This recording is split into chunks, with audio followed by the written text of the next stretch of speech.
بسم اللہ الرحمن الرحیم۔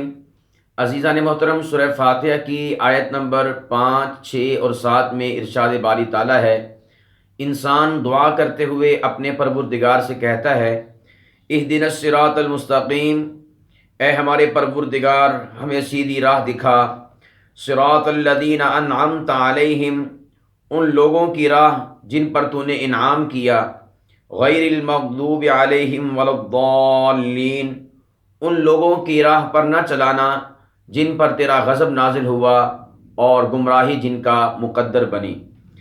ان 3 آیات مبارکہ میں، جو کہ سورہ فاتحہ کی سب سے آخری 3 آیات ہیں، اللہ سبحانہ و تعالی نے صراط مستقیم کو اور اسی طرح صراط مستقیم کے مد مقابل جو باطل راستہ ہے اس کو ذکر کیا ہے۔ ہم لوگ الحمدللہ نماز کی ادائیگی کے دوران نماز کی ہر رکعت میں سورہ فاتحہ کی تلاوت کرتے ہیں اور اس میں اپنے پالنے والے، اپنے پروردگار، اپنے خالق و مالک سے ہدایت کی دعا کرتے ہیں۔ عزیزان گرامی قدر، ہم ان آیات مبارکہ پر غور کریں تو اس کے اندر غور کرنے سے معلوم ہوتا ہے کہ جس وقت ہم اللہ سبحانہ و تعالیٰ سے یہ کہتے ہیں اہدنا الصراط المستقیم، اے ہمارے پروردگار ہمیں سیدھا راستہ دکھلا، اس سے یہ بات میرے اور آپ کے سامنے عیاں ہوتی ہے کہ انسان کو ہر وقت اللہ پاک کی ذات سے ہدایت کو مانگتے رہنا چاہیے، اس لیے کہ سب سے زیادہ قیمتی اس کائنات میں اگر کوئی شے ہے تو وہ ہدایت ہے۔ جس کے پاس ہدایت نہیں، خواہ اس کے پاس دنیا جہاں کے جتنے مرضی خزانے کیوں نہ ہوں، وہ شخص جو ہے کامیاب اور کامران نہیں بلکہ بدترین قسم کی ناکامی کا شکار ہے۔ تو اس لیے ہمیشہ اللہ پاک کی ذات سے ہدایت کی دعا کرتے رہیں کہ اے ہمارے پروردگار ہدایت ہماری زندگیوں کا حصہ بنا دے، ہدایت کو ہمارا مقدر فرما دے۔ ہدایت کس چیز کا نام ہے اور صراط مستقیم کس چیز کا نام ہے، یہ بات روز روشن کی طرح ہمارے سامنے عیاں اور واضح ہو جانی چاہیے کہ ہدایت سے مراد دین اسلام ہے اور صراط مستقیم سے مراد بھی دین اسلام ہے۔ دین اسلام کے علاوہ تا قیامت نبی کریم صلی اللہ علیہ وسلم کی آمد اور بعثت کے بعد سے لے کر قیامت تک کے لیے اب ہدایت دین محمدی ہے، صراط مستقیم دین محمدی ہے، اس کے علاوہ کہیں پر بھی ہدایت اور صراط مستقیم نہیں ہے۔ سب سے پہلی بات تو آپ کو یہ یاد ہونی چاہیے۔ اس کے بعد ہم کہتے ہیں کہ میرے مولا ہمیں صراط مستقیم عطا فرما، اور پھر وہ صراط مستقیم ہے کون سا، وہ سیدھا راستہ ہے کون سا، اس کی وضاحت خود اللہ سبحانہ و تعالیٰ نے اگلی آیت میں فرما دی ہے۔ بجائے اس کے کہ کوئی شخص متعین کرتا پھرے، کوئی ہمیں جو ہے راستہ دکھاتا پھرے کہ ان لوگوں کا سیدھا راستہ ہے یا اس طرح سیدھا راستہ ہوتا ہے، اللہ سبحانہ و تعالیٰ نے ہمیں خود ہی بتا دیا کہ جس چیز کی تم دعا کر رہے ہو صراط مستقیم کی، سیدھے راستے کی، میں بتاتا ہوں سیدھا راستہ کون سا ہے۔ اب گویا کہ یہاں پر آ کر صراط مستقیم کی بھلے کوئی وضاحت کرتا رہے، ہم نے اس کی وضاحت کا سرے سے انکار کر دینا ہے، اس لیے کہ اللہ کی وضاحت کے آ جانے کے بعد ہمیں کسی شخص کی صراط مستقیم کے حوالے سے وضاحت کی ضرورت نہیں ہے۔ اب دیکھتے ہیں کہ وہ صراط مستقیم کون سا ہے، راستہ، سیدھا راستہ کہ جس کے اللہ سبحانہ و تعالیٰ نے ہمیں وضاحت اور صراحت کے ساتھ بتایا ہے کہ یہ ہے صراط مستقیم، یہ ہے سیدھا راستہ۔ چنانچہ اگلی آیت میں ارشاد باری تعالیٰ ہے، صراط الذین انعمت علیہم، راستہ ان لوگوں کا جن پر تو نے انعام کیا، راستہ ان لوگوں کا جن پر تو نے انعام کیا۔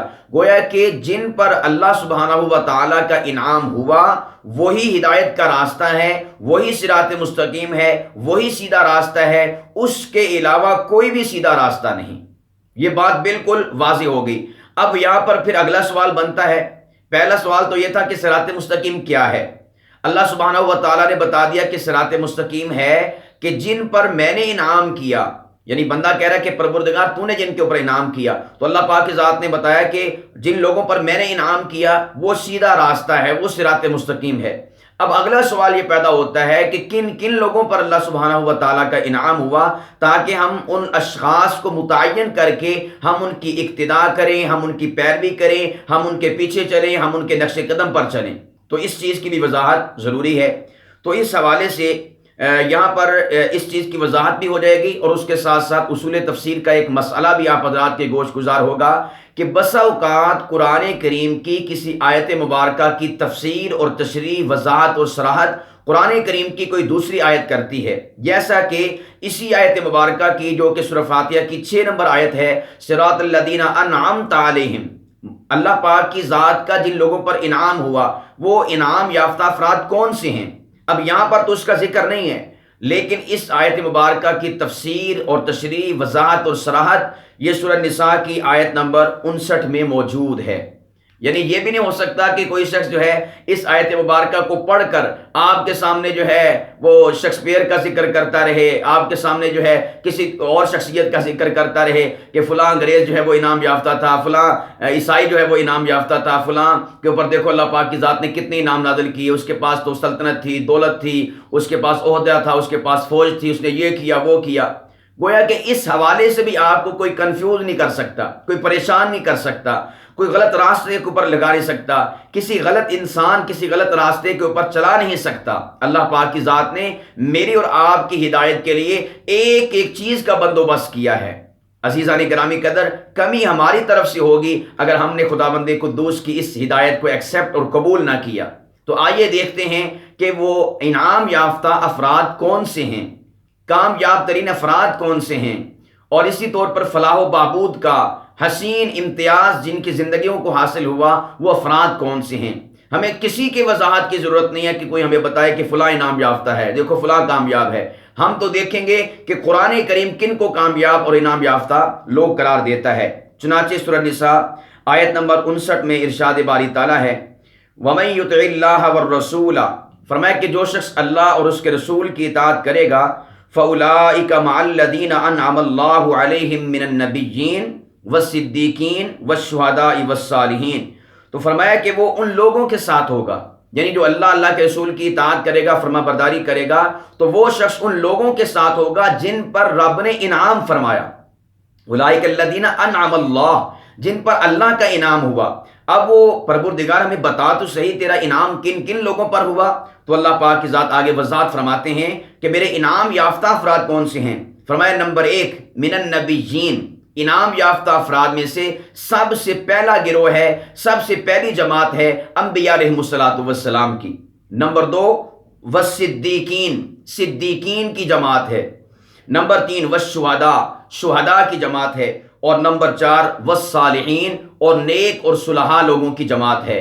اور آگے پروردگار فرماتے ہیں وَحَسُنَ أُولَٰئِكَ رَفِیقًا، ارے دیکھو تو صحیح ان 4 گروہوں کا ذکر جو میرے انعام یافتہ لوگ ہیں میں نے آپ کے سامنے کیا ہے۔ وَحَسُنَ أُولَٰئِكَ رَفِیقًا، ان کی سنگت و رفاقت کے کیا ہی کہنے، ان کی معیت کے کیا ہی کہنے، ان کی صحبت کے کیا ہی کہنے، ان کے ساتھ مماثلت، ملابست اور تعلق کے کیا ہی کہنے۔ وَحَسُنَ أُولَٰئِكَ رَفِیقًا، اندازہ کیجیے عزیزان گرامی قدر کہ جن کی صحبت کے بارے میں پروردگار کہے حسن اولئک رفیقا، ارے کتنی اچھی ہے صحبت ان کی، ارے کتنی اچھی ہے سنگت اور رفاقت ان کی۔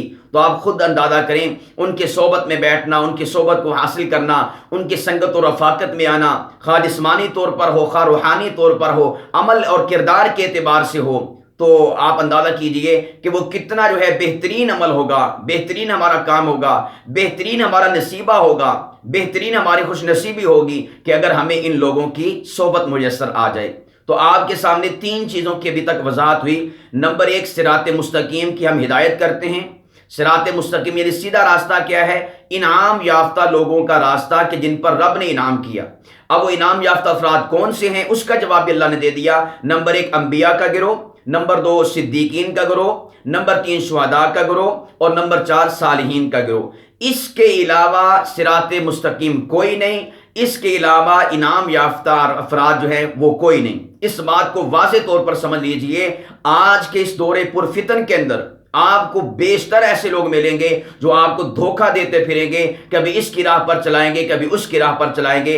ہم نے ہرگز کسی کی راہ پر نہیں چلنا، جو پروردگار نے سیدھا راستہ بتایا ہے ہم نے اسی راستے پر چلنا ہے، تو انشاءاللہ کامیابی اور کامرانی ہمارا مقدر ہوگی۔ تو اس لیے عزیزان گرامی قدر انبیاء علیہ السلام کے راستے پر چلیں۔ ان کا راستہ کیا ہے؟ قرآن و سنت میں بتا دیا گیا۔ اور صدیقین کے راستے پر چلیں۔ ان کا راستہ کیا ہے؟ قرآن و سنت نے بتا دیا۔ صدیقین انبیاء علیہ السلام بھی ہیں، اور اس کے ساتھ ساتھ صحابہ کرام رضوان اللہ تعالیٰ علیہ مجمعین، اور پھر صحابہ کرام میں امام الصحابہ، خلیفہ اول اور یار غار و مزار حضرت سیدنا صدیق اکبر رضی اللہ تعالیٰ عنہ، ان سے بڑا بھلا صدیق کون ہو سکتا ہے؟ اب آپ یہاں پر بھی غور کیجئے گا کہ وہ لوگ کہ جو حضرت صدیق اکبر رضی اللہ تعالیٰ عنہ کے ایمان کے قائل نہیں ہیں، جن کو شیعہ کہا جاتا ہے، اہل تشیع جنہیں کہا جاتا ہے، روافض جنہیں کہا جاتا ہے، آپ خود اندازہ کریں تو کیا یہ ہدایت پر ہیں؟ قرآن نے تو کہا تھا کہ انعام یافتہ افراد میں سے دوسرا گروہ ہے صدیقین کا۔ جو شخص حضرت صدیق اکبر کی صداقت کا، ایمان کا وہ اقرار ہی نہیں کرتا، اس کے اوپر جو ہے وہ اپنے آپ کو لے کر ہی نہیں آتا، بلکہ انکار کرتا ہے، توہین کرتا ہے، انسلٹ کرتا ہے، تو آپ ہی بتائیے کہ کیا وہ گروہ حق و صداقت پر ہو سکتا ہے؟ کیا وہ گروہ صراط مستقیم پر ہو سکتا ہے؟ ہرگز نہیں ہو سکتا۔ اسی طور پر چلے اس سے پہلے والی چیز کو لے لیتے ہیں، نبیین کا جو ذکر کیا اللہ سبحانہ و تعالیٰ نے۔ یہودی لوگ انبیاء علیہ السلام کو قتل کیا کرتے تھے، ان کا ذکر آخری 7ویں آیت میں بھی آئے گا، قتل کیا کرتے تھے۔ تو کیا ان کا گروہ نعوذ باللہ من ذالک انعام یافتہ ہے؟ ان کا گروہ بھی ہرگز انعام یافتہ نہیں۔ اور اگر نصارہ کو، عیسائیوں کو دیکھیں تو یہ حضرت عیسیٰ علیہ السلام کو ان کے رتبہ ابدیت سے بڑھا کر رتبہ الوہیت پر ان کو فائز کر دیا کرتے تھے، ان کو ابن اللہ ڈکلیئر کیا کرتے تھے، انہیں ثالث الثلاثہ قرار دیا کرتے تھے۔ تو کیا یہ ہیں انعام یافتہ اور یہ ہیں ہدایت یافتہ افراد؟ ہرگز نہیں۔ انبیاء علیہ السلام کے مخالفین ہرگز ہدایت یافتہ، انعام یافتہ نہیں، صراط مستقیم پر نہیں۔ اسی طرح صدیقین کا انکار کرنے والے، اور بالخصوص سیدنا صدیق اکبر رضی اللہ تعالیٰ عنہ، ان کا انکار کرنے والے کہ جسے جبرائیل نے صدیق کا لقب دیا طبرانی شریف کی روایت کے اندر معراج شریف کے واقعے کے بعد۔ تو اسی طور پر جو ہے نبی پاک صلی اللہ علیہ وسلم نے جن کے لیے صدیق کا لقب جو ہے اختیار فرمایا۔ تو جو شخص اس عظیم الشان صدیق کا انکار کرے، بھلا وہ صداقت کے اوپر کیسے ہو سکتا ہے؟ بھلا وہ ہدایت کے اوپر کیسے ہو سکتا ہے؟ بھلا وہ صراط مستقیم پہ کیسے ہو سکتا ہے؟ بھلا وہ ہدایت پہ کیسے ہو سکتا ہے؟ گویا کہ ہم نے ان کی اقتداء بھی نہیں کرنی، ہم نے ان کے قریب بھی نہیں پھٹکنا، ہم نے ان کی صحبت میں نہیں جانا، ہم نے ان کی سنگت اور رفاقت کو اختیار نہیں کرنا جو صدیق اکبر رضی اللہ تعالیٰ عنہ کے منکرین ہیں۔ آگے آ گیا شہداء اور صالحین کا۔ شہداء کا جو طبقہ ہے، ہم نے وہ انعام یافتہ ہیں، ہم ان کے راستے پر چلنا ہے۔ اور آپ اندازہ کیجئے آج کے زمانے کے اندر جو دنیا دار یا سیاستدان یا میڈیا پر بیٹھے ہوئے افراد، وہ غیروں کے ٹکڑوں پر پلنے والے، اور اسی طور پر جو ہے دین دشمن طاقتوں کے پیسوں پر، بلبوتے پر اپنی دکانداری کو چمکانے والے، جو جہاد کا انکار کرتے ہیں، شہداء کی تذلیل کرتے ہیں، شہداء کو، مجاہدین کو دہشت گرد اور ٹیررزم کا شکار کہتے ہیں، اس ٹیررسٹ کہتے ہیں، اس قسم کی گفتگو کرتے ہیں اور جہاد کو فساد کا نام دیتے ہیں، تو کیا ایسے لوگوں کی بھی اقتداء کرنی چاہیے؟ ایسے لوگوں کی سنگت اور رفاقت میں بیٹھنا چاہیے؟ ہرگز نہیں۔ ہم الحمدللہ کل بھی مجاہدین اسلام کے ساتھ تھے، شہداء اسلام کے ساتھ تھے، آج بھی ہیں، اور مرتے دم تک ہماری سانسیں، ہماری وفائیں، ہماری دعائیں، ہمارا مال، ہماری جان، ہماری محبتیں، سب کچھ ان لوگوں کے لیے ہیں جو اعلاء کلمت اللہ کے لیے مجاہد بن کر، غازی بن کر کفر سے ٹکراتے ہیں، اسلام کی سربلندی کے لیے لڑتے ہیں، اللہ کے لیے لڑتے ہیں، اللہ کے حبیب کے لیے لڑتے ہیں، نبوت و ختم نبوت کے لیے لڑتے ہیں، صحابہ کرام اور اہل بیت کی ناموس کے لیے، مساجد اور مدارس کے تحفظ کے لیے لڑتے ہیں، مسلمانوں کے دفاع کے لیے اور ڈیفنس کے لیے لڑتے ہیں۔ ہم آج بھی ان کے ساتھ تھے، کل بھی ان کے ساتھ ہیں، ہمارا جینا مرنا سب کچھ ان کے ساتھ ہے۔ تو ہم الحمدللہ شہداء کے ساتھ ہیں۔ جو شخص جو ہے شہداء کا، مجاہدین کا، غازیوں کا اور دین کا علم بلند کرنے والوں اور خلافت کو پوری دنیا کے اندر لاگو کرنے کی بات کرنے والوں کا انکار کرے اور انہیں دہشت گرد کہے، ٹیررسٹ کہے، ان کے خلاف بات کرے، تو آپ لوگوں نے اس سے ایوائڈ کرنا ہے۔ ایسے لوگوں کے پیچھے نہیں چلنا، ایسے لوگوں کی سنگت اور رفاقت میں نہیں چلنا۔ اور اسی طرح نمبر 4 ہے صالحین کا گروہ، نیک لوگوں کا گروہ، اللہ والوں کا گروہ، مشائخ عظام کا گروہ۔ تو ان لوگوں کی صحبت میں، سنگت میں، رفاقت میں ہم نے اپنی زندگی کو ڈھالنا ہے، اور جو لوگ ایسے لوگوں کا انکار کرتے ہیں یا اسی طور پر ان نیک بات پاک بات ہستیوں کے اوپر قدغن لگاتے ہیں، انہیں جیلوں میں ڈالتے ہیں، ان کے اوپر مقدمے ڈالتے ہیں، انہیں شہید کر دیتے ہیں، انہیں طرح طرح کی تکلیفیں اور اذیتیں دیتے ہیں، ان کے محافل کو، پروگرام کو اور ان کے دینی منصوبوں کو وہ بین کر دیتے ہیں، پابندی لگا دیتے ہیں، تو گویا کہ یہ مخالفین صلحاء ہیں۔ ہم نے مخالفین صلحاء سے اپنے دامن کو بچا کے رکھنا ہے۔ میں نے مختصر لفظوں کے اندر ان 4 گروہوں کے جو مخالفین تھے ان کا تعارف بھی آپ کے سامنے پیش کر دیا ہے۔ ان 4 گروہوں کا آپ نے پلہ تھامنا ہے، اور جو شخص ان 4 گروہوں کے حق میں ہوں، ان کی سنگت و رفاقت کو لیتے ہوں، آپ لوگوں نے، میں نے جو ہے ان لوگوں کی سنگت و رفاقت میں بیٹھنا ہے، اور جو ان 4 گروہوں کے مخالفین ہیں ان سے ہم نے ایوائڈ اختیار کرنا ہے، ان سے ہم نے دوری کو اختیار کرنا ہے، ان کے قریب بھی نہیں پھٹکنا، اس لیے کہ وہ گمراہ ہیں اور ہدایت سے بھٹکے ہوئے لوگ ہیں، اس لیے کہ وہ صراط مستقیم کا انکار کر رہے ہیں، صراط مستقیم کی مخالفت کر رہے ہیں۔ 7ویں آیت میں ارشاد باری تعالیٰ ہے غیر المغضوب علیہم ولا الضالین، کہ انسان یہ بھی دعا کرتا ہے کہ پروردگار جہاں پر ہم تجھ سے سیدھے راستے کی تلقین کرتے ہوئے کہ ہمیں سیدھا راستہ دکھا، نیک لوگوں کا، صلحاء کا، انعام یافتہ افراد کا، وہیں پر ہم تجھ سے اس بات کی بھی دعا کرتے ہیں کہ ہمیں ان لوگوں کے راستے سے بچانا جن پر تیرا غضب ہوا اور گمراہ لوگوں کے راستہ۔ سب سے پہلی بات تو یہ یاد رکھیں، مغضوب یہاں پر جو ذکر کیا گیا سورہ فاتحہ کی آخری 7ویں آیت کے اندر، اس سے مراد یہود و نصارہ ہیں۔ اولین مراد یہودی ہیں، صرف یہودی ہیں، اور والضالین سے مراد جو ہیں وہ نصارہ ہیں، اولین مراد۔ اور اس کے بعد یہودیوں کو دیکھیں تو ان کے اوپر اللہ پاک کی ذات کا غضب اور پھٹکار نازل ہوئی، اس لیے کہ وہ انبیاء کو قتل کیا کرتے تھے، ان کی توہین اور انسلٹ کیا کرتے تھے۔ اور اسی طور پر نصارہ کو دیکھیں، وہ گمراہ کیسے ہوئے، حضرت عیسیٰ علیہ السلام کو انہیں مرتبہ عبدیت سے اٹھا کر مرتبہ الوہیت پر بٹھا دیا، اللہ کے مد مقابل اللہ کا بیٹا قرار دے دیا، تو یہ گمراہ لوگ ہیں۔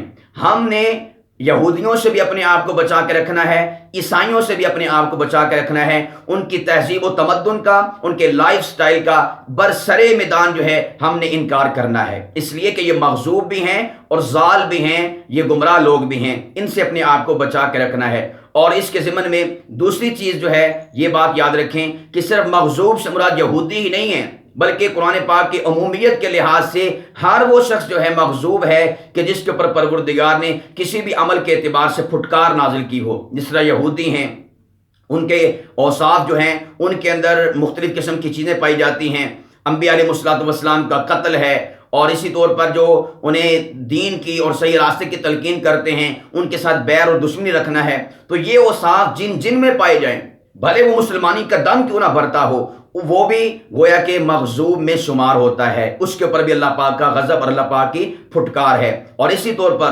ضال سے مراد کیا ہے؟ گمراہ لوگ عیسائی تھے، اب ان میں دیکھیں کہ کون کون سی خصلتیں تھیں کہ وہ ضال قرار دیے گئے۔ وہ انبیاء علیہ السلام میں سے بالخصوص حضرت عیسیٰ علیہ السلام کو وہ ان کا رتبہ اور مقام جو تھا اس سے بڑھا دیا کرتے تھے۔ تو آج کے زمانے میں بھلے کوئی مسلمان کیوں نہ ہو، اگر وہ کسی ولی کو، کسی صحابی کو یا کسی نبی کو اس کے رتبے سے بڑھا دیتا ہے تو وہ بھی ضال ہے، وہ بھی گمراہ ہے۔ ایسے لوگوں سے ہم نے اپنے آپ کو بچا کے رکھنا ہے۔ تو عزیزان محترم، اپنی ان 3 آیات مبارکہ جو سورہ فاتحہ کی آخری آیات مبارکہ ہیں، ان کو اپنی زندگی کی دعاؤں کا حصہ بھی بنائیں اور اس کے ساتھ ساتھ اپنی زندگی کے اوپر لاگو بھی کریں۔ صرف دعا مانگنے سے ہدایت نہیں ملتی، انسان کو کوشش کرنی پڑتی ہے، عمل کرنا پڑتا ہے، پھر جا کے انسان کو ہدایت ملتی ہے۔ اگر ہم دعا کرتے رہے یا اللہ ہمیں سیدھا راستہ دکھا دے، یا اللہ ہمیں انعام یافتہ افراد کے راستے پر چلا دے، اور مغضوب سے، ضال سے جو ہے ہمیں بچا لے، تو اور خود ہم بچے نہ، اور خود جو ہے انہی کی سنگت اور رفاقت میں بیٹھیں،